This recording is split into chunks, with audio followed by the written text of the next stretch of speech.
Tennis Thomas here again, and in this video I want to discuss the serve. So some of the nuances, and I hope this will be helpful to you.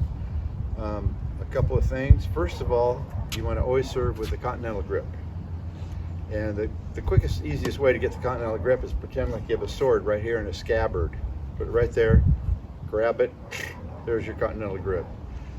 That way you don't have to worry so much about which bevel and which knuckle and number 2 and number 3. Just scabbard, de-scabbard, sword. There's your grip right there. You should be, if you do it right, you should be able to feel like you could hammer a nail in with the edge of your racket.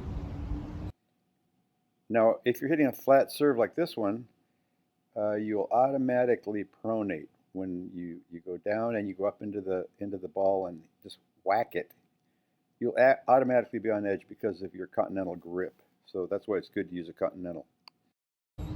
Okay, number 2 is the toss. So let's kind of just quickly talk about the toss. If you're tossing the ball, you want it to come out of your hand so that your hand stays flat. And the best tip I've had on that is pretend like there's a shelf up high, and you're trying to just put a ball up on the shelf. You would not flip it. You would, if you're going to gently put the ball up on the shelf so it stays up there, your hand will stay like this, and that's where you want your hand to be.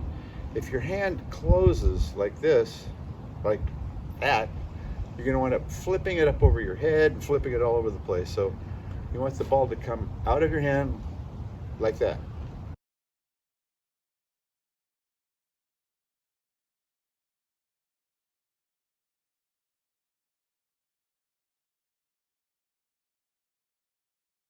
We got the grip, we got the toss, and if we're serving this way, you want to of course be behind the line, and you want your left foot to point about to the end of the net there, and your right foot's going to be probably straight across like this. This is if we're serving this way, and comfortably apart. That's the stance. Now the first thing you're going to do is kind of take aim. Put a ball here and bring your racket up here, and just relax. Make sure the guy's ready. I always do this to make sure the guy's looking at me so they don't say I'm not ready. But bring your racket up here so you can aim. Think about what you're going to do, where you're going with your serve, and so right now you're ready to go into your trophy pose.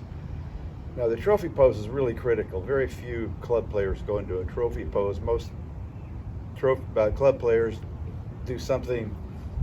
They have different ways they hit the ball, but you got to get into that trophy pose first. But if you don't get into the trophy pose, nothing else is going to happen right. So practice the trophy pose, getting into the trophy pose. Now the trophy pose involves swinging this arm back. The racket goes up and it's facing forward, and your upper arm is at about a 45-degree angle to the ground. Now, some pros have it down farther, some a little farther up, but I'd say average is about 45, and that's pretty comfortable. The other thing is, when you get into the trophy pose, you're tossing the ball at the same time. So this arm swings down, and this arm goes into the 45-degree trophy pose. This is up, and look at my hand, okay? That's the kind of toss you want. The toss where your hand is flat up to the moon. You know, you don't want it doing this. So if you ever see your hand after you've made your toss like this, yeah, that's a huge thing you got to correct.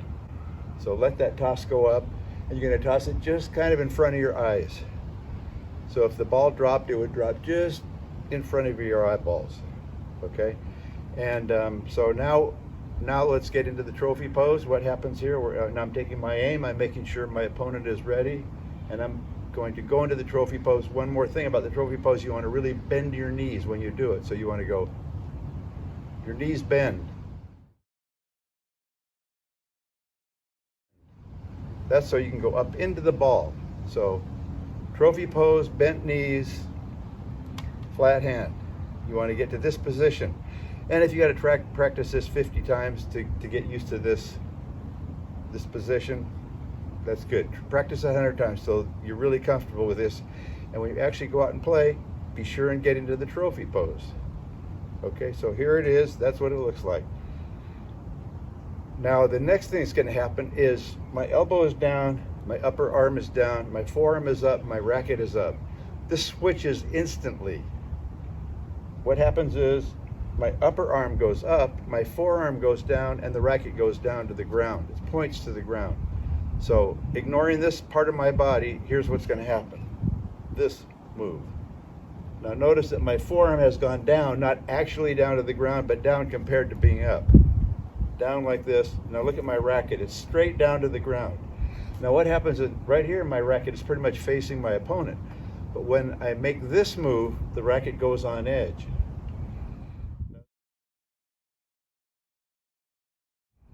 Now, on edge is where it will stay as long as you can keep it on edge, because the next one is you're going to straighten your arm up this way, but look at my racket. It's still down. My arm is going up, up, up, up. As long as I can keep that arm down, the longer I can keep it down, the more power I'm going to get into the serve. So when you do go up into the ball, you're going to get a lot of upward force from your legs, and that gives. Okay, the question arises, what happens to your wrist action during the serve? Since so much of your power is coming from this action, is there a wrist action in the serve? And the best answer to that is to see what happens if you add wrist to the serve. So if I'm going to go up and hit a serve, and I want to come forward with my wrist as well as pronate, what that's going to do is make my racket closed. Frequently you're going to be closed when you hit the ball, which means it's going to die into the net, and you're going to be hitting balls into the net constantly. So I would say by far the best way to serve is to find the angle that's going to get you a ball that's going to go about 10 degrees off the racket face at contact. So let's say I hold the racket about like this. See, my racket face is slightly open. Now for somebody my size, like say 6'1" or 2 and lower, you have to get your ball to go up and come down into the court. So if I'm slapping at the ball, there's not very much action with my wrist until I get to the point where it's closed.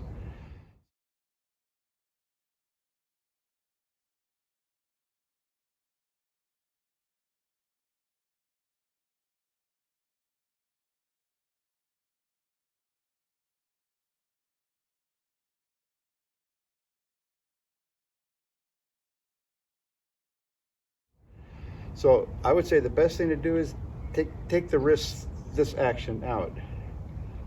Depend on this action. Depend on the action from the pronation to give you the power. So I would start out, if you haven't done a serve like this ever or very often, I would start out with your wrist almost all the way back. Now make your trophy position, go down into this, and then you're going to hit the ball with the racket face real open. And that's okay. When you start out, you want to get the ball high over the net, and even if they go real long, you can then titrate it and play around until you get a position that's going to get you a 10-degree hit every time. If it comes off your racket at 10 degrees every time, that ball's going to go over the net. So I would say to get this action out of it and depend on this action, okay, the pronation. So you want to be a really tall player like Zverev. His racket's going to be pretty straight up and down at contact because he's so high he can hit it down into the court. But most of us aren't that tall, and we're going to want our racket slightly open.